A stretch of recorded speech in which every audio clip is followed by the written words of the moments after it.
Hello, everybody. We're here in Udon, Thani, and the family's about to get into the rice harvesting business. So right now I'm looking at some harvesters.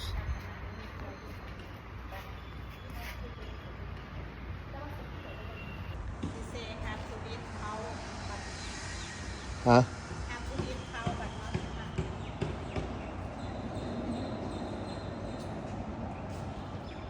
I think if you see on internet on supermarket, the second hand, not new.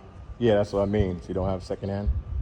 บ่มีมือสองบ่มีเลยค่ะ She say no, แต่ว่าถ้า in เกิด here ว่า no. เนี่ยถ้าเกิดเราเป็นมือสองเนี่ยเดี๋ยว So you know where they sell? That's a little bit. แต่ว่าถ้าซื้อมาแต่ว่าเขาขายพวกเต้นที่ว่ารับซื้อไว้กับเขาถ้าเกิดว่าตัวต้องอยากผู้พันที่เรารู้กันอยู่เท่ากับส่งราคาเลยส่งราคาเลยเข้าเอาราคา Well, this beauty was 1,100,000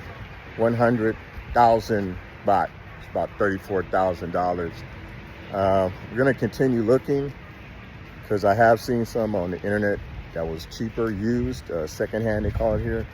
So, but at least I know this one is here in case I change my mind and want to put down a little more. But let's see if we can find something cheaper.